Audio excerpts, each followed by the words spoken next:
সকালের শুভেচ্ছা। আমরা দ্বিতীয় খণ্ডে চেকলিস্টগুলো নিয়ে আলোচনা করছিলাম। আজকে চেকলিস্ট 40 নিয়ে আলোচনা করছি। দেখেন, স্বাভাবিক গর্ভ, পিইটি বা ঝুঁকিপূর্ণ গর্ভ শনাক্তকরণ ও রেফার। গর্ভবতী মায়েদের সাথে শুভেচ্ছা বিনিময়ের মাধ্যমে যোগাযোগ স্থাপন করে তার গর্ভের ইতিহাস, যেমন শেষ মাসিকের তারিখ জেনে সম্ভাব্য প্রসবের তারিখ নির্ণয় করতে হবে। মায়ের ওজন, বয়স ও উচ্চতা নিতে হবে। মায়ের রক্ত স্বল্পতা, নাড়ির গতি, রক্তচাপ, ইডিমা পরীক্ষা করতে হবে। স্তনের ও পেটের পরীক্ষা করে শিশুর অবস্থান, উপস্থিতি ও শিশুর হৃদস্পন্দন শুনতে হবে 6 মাসের ঊর্ধ্বে হলে। প্রসবে অ্যালবুমিন বা সুগার পরীক্ষা করতে হবে। এন্টিনেটাল কার্ডের বিস্তারিত লিপিবদ্ধ করে টিকা ও স্বাস্থ্য শিক্ষার জন্য ব্যবস্থা নিতে হবে। পূর্বে কোনো অপারেশন আছে কিনা তা জিজ্ঞাসা করে পেট পরীক্ষার সময় নিশ্চিত হতে হবে। গর্ভাবস্থায় মায়ের অস্বাভাবিকতার জন্য হাসপাতালে প্রসবের ব্যবস্থা ব্যাপক মাকে উদ্বুদ্ধ করতে হবে। ব্যবস্থা ব্যাপারে মাকে আমরা কি করবো? উদ্বুদ্ধ করবো যে মায়ের কোনো যদি কমপ্লিকেশনস থাকে সেক্ষেত্রে মাকে বুঝায় বলতে হবে যে আপনার এই ডেলিভারিটা বাসায় করলে ঝুঁকিপূর্ণ হতে পারে, আপনি এটা ইনস্টিটিউশনাল ডেলিভারি করেন, হসপিটাল ডেলিভারি করেন। এটা মাকে ব্যাপকতাটা বুঝায় বলতে হবে যে কি কি সমস্যা তার হতে পারে। গর্ভবতী মায়ের বিস্তারিত অসুবিধা সমূহ লিখে রেফারেল পত্র সহ চিকিৎসকের নিকট বা হাসপাতালে রেফার করতে হবে। কি কি অসুবিধা মায়ের আছে, কি কি কমপ্লিকেশনস আছে, এইগুলো আমাদেরকে লিপিবদ্ধ করে সে রেফারেল পত্রে আমরা যেটা রেফার করব, মাকে উপজেলা স্বাস্থ্য কমপ্লেক্স, জেলা স্বাস্থ্য কমপ্লেক্স বা ম্যাটারনিটি সেন্টারে যখন রেফার করব তখন কি কমপ্লিকেশনস আমরা পেয়েছি সেটা আমরা লিপিবদ্ধ করব। লিপিবদ্ধ করে মাকে তারপরে রেফার করে দিব। মা যা বলে, মাকে যা বলা হলো তার ফিডব্যাক নিয়ে ধন্যবাদের সাথে কাজ সমাপ্ত করতে হবে। আমি মাকে সবকিছু বুঝায় বললাম, মায়ের সঙ্গে শুভেচ্ছা বিনিময় করলাম, বাচ্চার হৃদস্পন্দন পরীক্ষা করলাম, মায়ের প্রসবের অ্যালবুমিন পরীক্ষা করলাম। সব কিছু করার পরে তারপরে মায়ের কাছে ফিডব্যাক নিতে হবে। আমি শুধু বলেই যাবো, মা শুধু শুনেই যাবে, তাহলে কি হবে? মায়ের কাছ থেকে আমাদেরকে ফিডব্যাক নিতে হবে, মা কতটুকু বুঝেছে, কতটুকু বোঝেনি, বা মায়ের কোনো প্রশ্ন আছে কিনা এটা আমাদেরকে জিজ্ঞাসা করে নিতে হবে। বেসিক্যালি যে ঘটনাটা ঘটে, রুগীরা নিজে প্রশ্ন করতে পারে না, ডাক্তারকে নিজে প্রশ্ন করে নিজে উত্তর দিতে হয়। যে প্রশ্ন করা পৃথিবীতে সবচাইতে কঠিন কাজ, আর উত্তর দেওয়া সবচাইতে সহজ কাজ। আপনি উত্তর হ্যাঁ না এর মধ্যে দিয়ে শেষ করতে পারবেন, কিন্তু প্রশ্ন কিন্তু আপনি হ্যাঁ না এর মধ্যে শেষ করতে পারবেন না। এই জন্য প্রশ্ন করাই সবচাইতে কঠিন, আর উত্তর দেওয়াটা সবচাইতে সহজ। তো যেহেতু যে সকল মা আমাদের কাছে আসবে, মায়েরা কিন্তু প্রশ্ন করতেও পারে না ঠিকভাবে, এই জন্য আপনাকে নিজেই প্রশ্ন করতে হবে, নিজেই উত্তর দিতে হবে। মা যদি দু একটা প্রশ্ন করে সেটাকে আপনার বিস্তারিত ব্যাখ্যা করে মাকে বুঝিয়ে বলতে হবে, এবং এইভাবে ধন্যবাদ জ্ঞাপনের সঙ্গে আমাদের সেশনটা শেষ করতে হবে। চেকলিস্ট 41, প্রসবে অ্যালবুমিন পরীক্ষা। প্রয়োজনীয় সরঞ্জাম সংগ্রহ করুন: test tube, dropper, spirit lamp, test tube rack, match, spirit, tube holder এবং অ্যাসিডিক অ্যাসিড। মহিলাকে প্রসব পরীক্ষার উদ্দেশ্য ব্যাখ্যা করে বলুন। কেন আমরা মাকে প্রসব পরীক্ষা করতে বলবো? এখানে মায়ের সুবিধাটা কি, অসুবিধাটা কি, আমাদের সুবিধাটা কি, সেটা মাকে আগে বুঝিয়ে বলতে হবে। চট করে একজন আসলো, প্রসবটা নিয়ে আসে, উনি তো থক হয়ে যাবে, কেন আমি প্রসব দিব, তাই না? যদি মা জানে যে আমার এই কারণে প্রসবটা দেওয়া দরকার, তাহলে মা প্রসবটা কিন্তু দিবে, তাই না? মহিলাকে একটি পরিষ্কার টেস্ট টিউব দিন এবং টেস্ট টিউবে কমপক্ষে 2/3 প্রস্রাব নিয়ে আসতে বলুন। 2/3 মানে কি?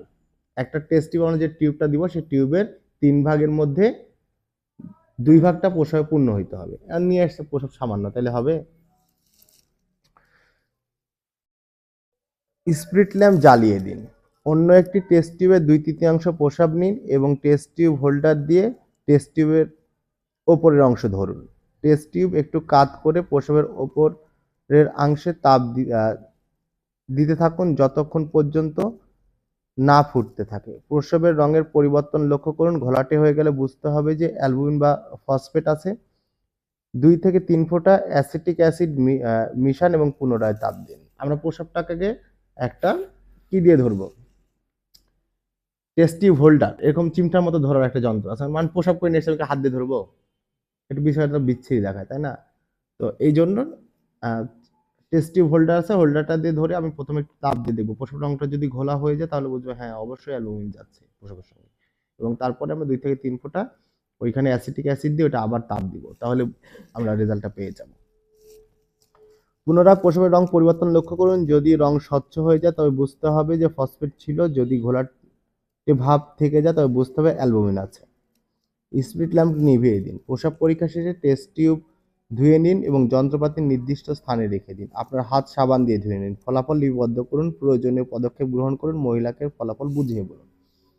এখন আমরা কি ফলাফল পেলাম, যে তার প্রসাবে অ্যালবুমিন বা ফসফেট যাচ্ছে কি না, এই ফলাফলটা মাকে বুঝিয়ে বলতে হবে যে হ্যাঁ আপনার প্রসাবে অ্যালবুমিন যাচ্ছে, তখন আমরা সেই অনুযায়ী প্রয়োজনীয় ব্যবস্থা নেব। প্রসাবে অ্যালবুমিন যাওয়া প্রি এক্লাম্পসিয়ার একটা লক্ষণ। আমরা তার সঙ্গে মায়ের ব্লাড প্রেশার দেখবো, যদি দেখি যে হ্যাঁ ব্লাড প্রেশারটা বেশি, তাহলে তো আলটিমেটলি এটা একটা খারাপ লক্ষণ, তাই না?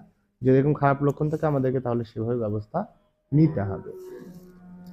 এবং আমরা কি করব, আমরা আমাদের হাতটা ধুয়ে নিব এবং প্রয়োজনীয় পদক্ষেপ গ্রহণ করব। প্রয়োজনীয় পদক্ষেপ গ্রহণ করা বলতে এখানে কি বোঝানো হয়েছে? এখানে বোঝানো হয়েছে যে আমি যদি চিকিৎসা দিতে পারি তাহলে দিলাম, আদারওয়াইজ আমরা মাকে রেফার করে দিলাম। এবং রেফার করার সময় রেফারেল যে কার্ডটা থাকবে, যে কাগজটা থাকবে, সেখানে আমরা মায়ের এই যে টেস্টটা করেছি, এই টেস্টে কি ফলাফল পেয়েছে এটা আমরা লিপিবদ্ধ করে দিব।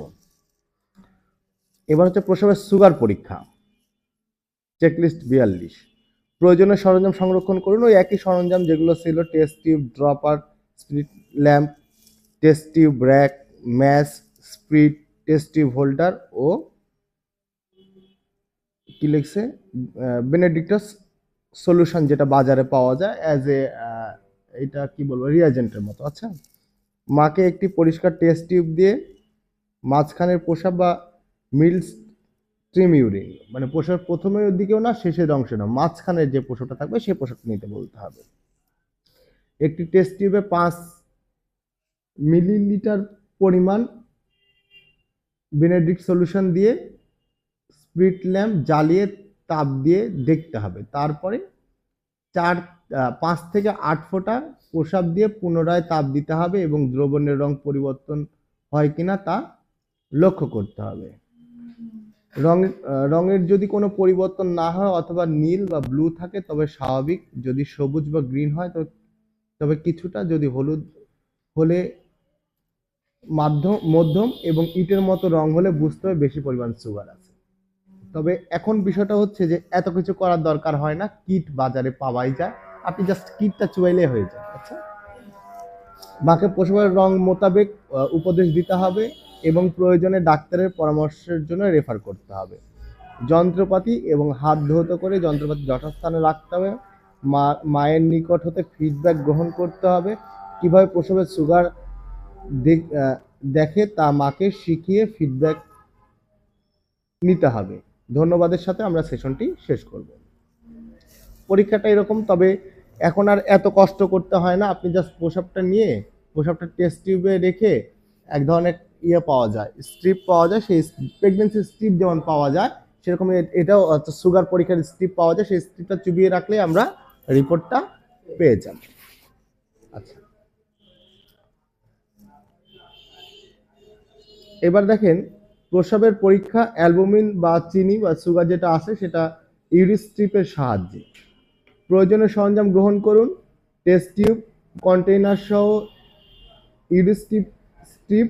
মাকে প্রসাব পরীক্ষার উদ্দেশ্য ব্যাখ্যা করে বলুন। মহিলাকে একটি পরিষ্কার টেস্ট টিউব দিন এবং টেস্ট টিউবে 2/3 প্রসাব নিয়ে আসতে বলুন।